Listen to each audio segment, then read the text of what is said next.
менде неке осылай болып шықты. Андай үшбұрыш болып тұрады, екі жағы бірдей болып. Және ең ортасында екі петля алдым неке. Содан кейін мен көбіне қараймын, шапканың оң жағы және теріс жағы қай жер болу керек, иә? Мені ортасында қалған екі петлямыз оң тоқылған болу керек. Ар жағына қарасақ, ол бізде мынандай теріс болып тұрады. Дәл ортасы. Мына жерден бізде екі петля қалды. Сөйтіп 1, 2, 3 қатар тоқылды мінекей. Енді бір қатар теріс тоқып шығам. Менің соңғы 3 қатарым теріс болып бітіп тұр, міне, теріс тоқылған. Яғни мен бір қатар оң тоқып шығамын. Егер сіздерде соңғы 3 қатарларыңыз оң болса, онда сіздер бір қатар теріс тоқып шығасыздар. Бір.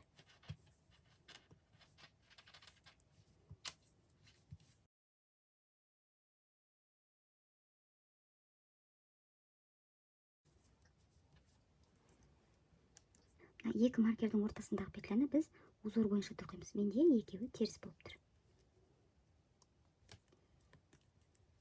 Енді екінші жағын оң қылып тоқып шығам бәрін. Мына менің жіп жалғаған жерім. Мына жерден де жіпті жалғаған болатынмын. Бірінші жіп біткен кезде ұшын ұзынырақ қылып қалдырасыздар да, ешқандай байламай бірден екінші жіптің ұшын осылай ұзын қылып қалдырып, бірден тоқып кете бересіздер. Оны біз ең артынан инемен мына жіптің ұшының бәрін жасыратын боламыз.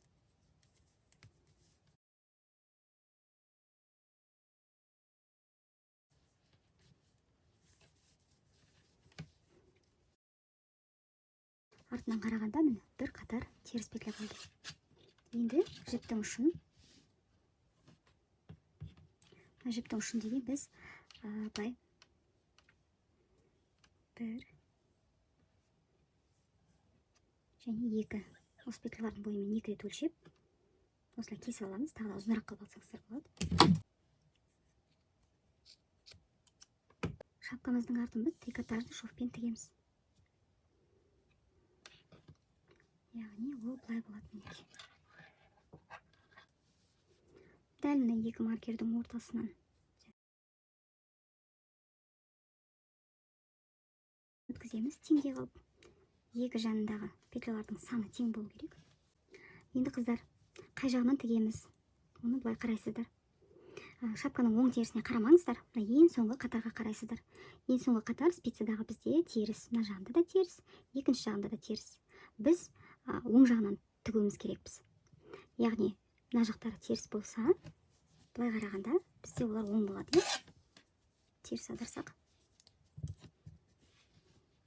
Біздің соңғы қатарларымыз оң болды. Яғни осы жағынан тігетін боламыз. Ол шапканың іші ма, сырты ма маңызды емес.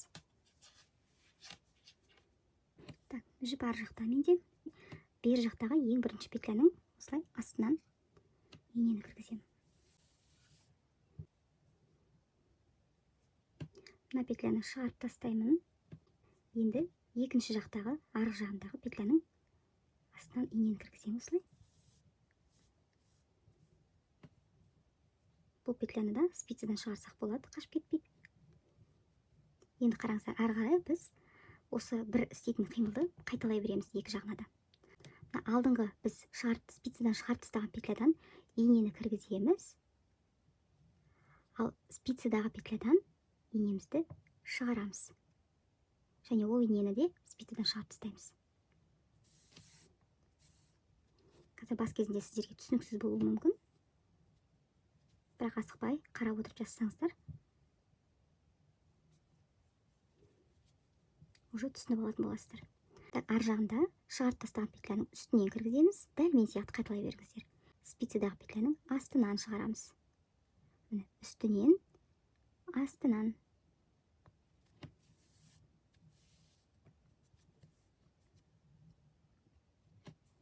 Мына жақтағы петлямыздың үстінен, спицадағы петляның астынан.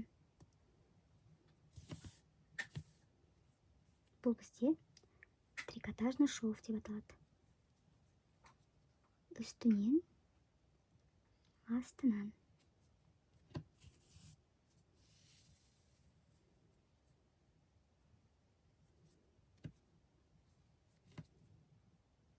үстінен, астынан.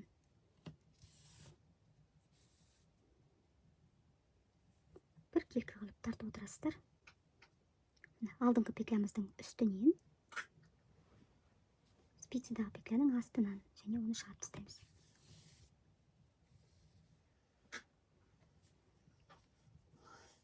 Үстінен, астынан.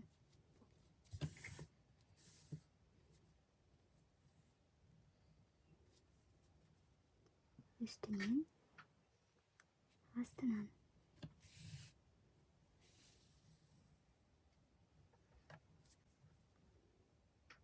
Üstünden, астынан.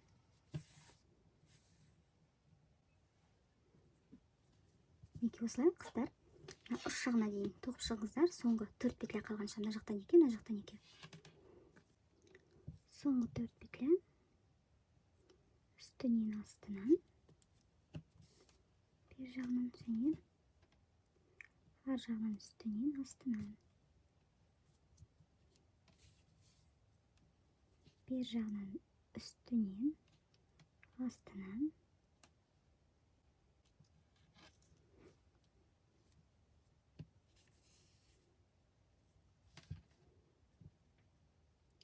Және ар жағынан үстінен, астынан.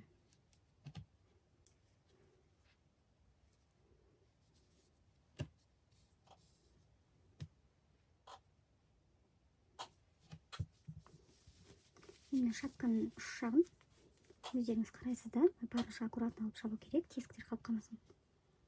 Неге мына петлядан шығып тұр ғой біздің жібіміз.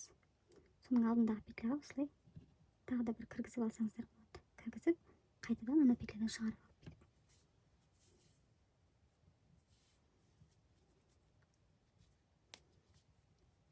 Неке болды. Енді мына артық жіптердің ұштарын барлығын ең соңында жасырып шығам. Енемен енді шапканың қайсысы бізде іші және қайсысы сырты болады, оны мен былай қараймын.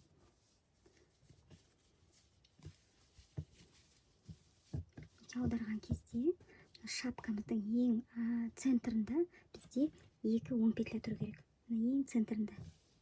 Бұл біздің шапкамыздың алды болса, мынау желке жағы болады. Қазір енді осы желке жағын тоқимыз. Мына жіптің ұшын бірден осы жерге бәле салуға болады.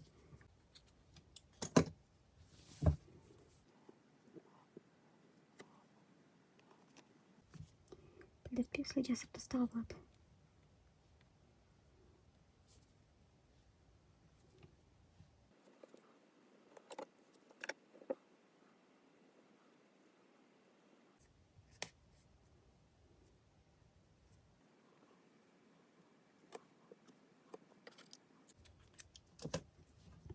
Неге осылай жасырып тастасаңыздар болады. Қазір біз мына жерге тоқыған кезде бұл жіптің ұшы бірге кетіп қалады, сонда шығып кетпейтін болады.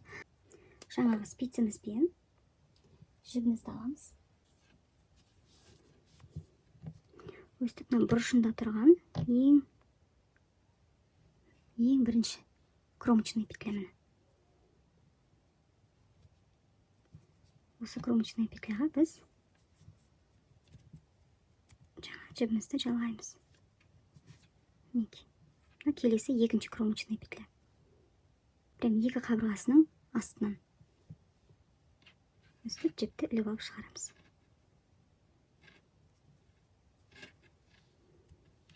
Әр кромочный петлядан.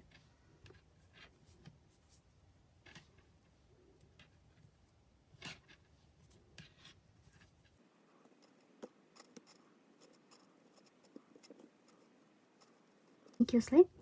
Әр кромочный петлядан бір-бір петля осылай іліп аласыздар. Іліп алдық. Енді бір қатар резинка тоқып шығамыз. Бірақ бұл резинка бізде былай тоқылады. Кромочный петляны іліп аламыз да, ең біріншісін теріс қылып бастаймыз. Теріс. Одан кейінгісі оң. Теріс. Оң. Теріс. Оң. Теріс. Оң. Теріс. Оң. Теріс. Оң. Осылай соңына дейін тоқып шығыңыздар. Теріс оң қылып. Ең соңғы кромочный петляны теріс қылып тоқисыздар. Оң теріс тоқып болдым.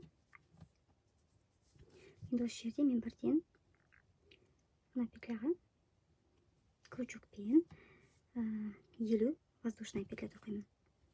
Бірден бау тоқимын осы жерден. Крючоктың номері менде 4,5. Спицем 4, а крючок 4,5. 1, 2, 3, 4.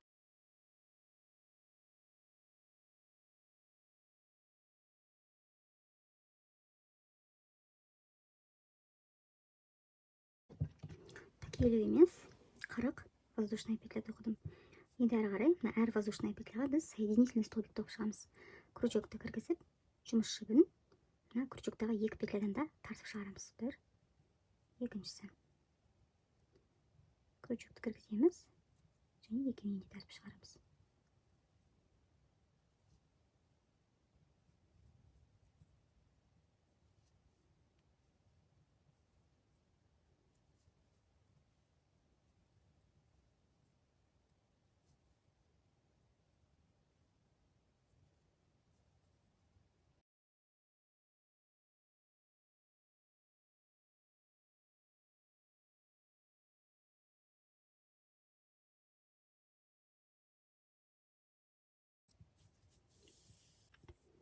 Осындай шнур болып шығып жатыр бізде.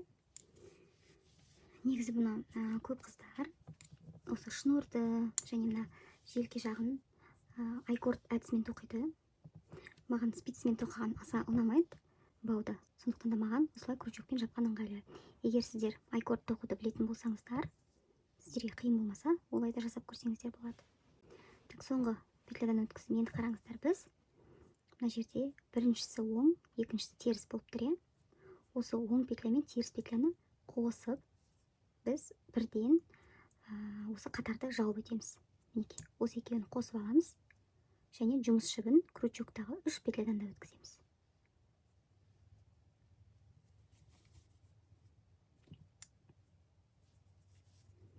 Бірінші оң петля тұру керек, екіншісі теріс болу керек.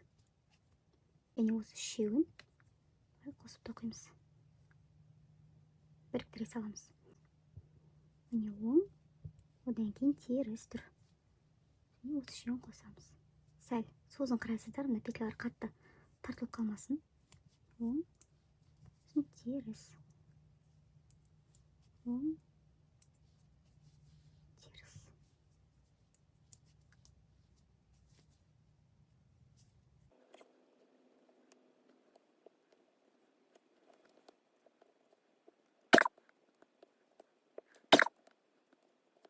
Ең соңғы екі петлямыз.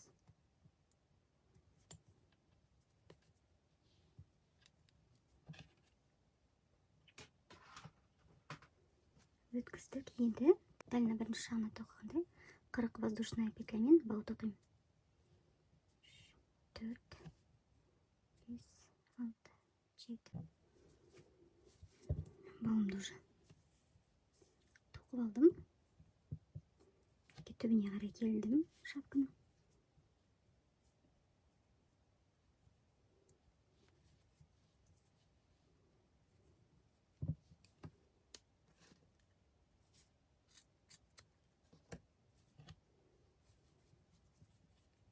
Ең соңғы петляны шапканың өзінен шетінен кіргізіп аламыз.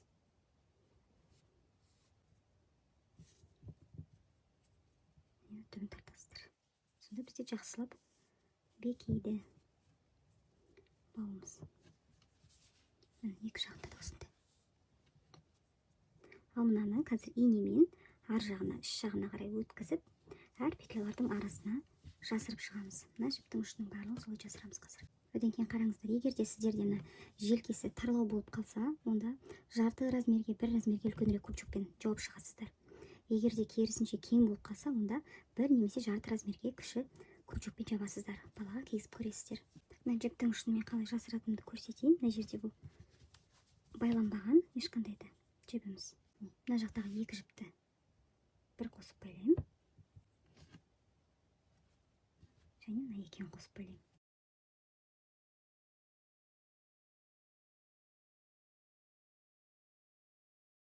Екіге бөлемін де мындай өте жіңішке инеге өткіземін.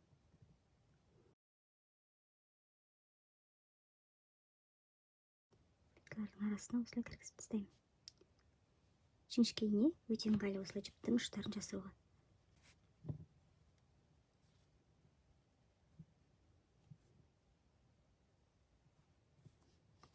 Қайтадан бір рет өткізіп тастаймын артқа кері қарай. Аны кесемін. Мінекей дәл солай мына жіптің барлығын мына келесісін екінші бір жақ шетіне. Мінекей мына жіптерді мына жақ шетіне осылай. Қалғандарын мына жаққа, жан жаққа қарай өткізіп шығамын. Сол кезде бізде еш нәрсе білінбей тұратын болады. Осымен біздің сабағымыз аяқталды қыздар. Барлығы оңай болды, түсінікті болды деп ойлаймын. Егер видео ұнаса, лайк басып, комментарийға өз пікірлеріңізді қалдыра кетіңіздер. Және де каналыма міндетті түрде тіркеліп, қоңырау батырмасын басып қойыңыздар. Егер де шапканы тоқып жатсаңыздар, қыздар, менімен өз жұмыстарыңызбен WhatsApp-ымда және Instagram парақшамда бөліссеңіздер болады. Осы видеоның астына ссылкаларын қалдырып кетемін. Баршаңызға рахмет. Келесі сабақта кездескенше.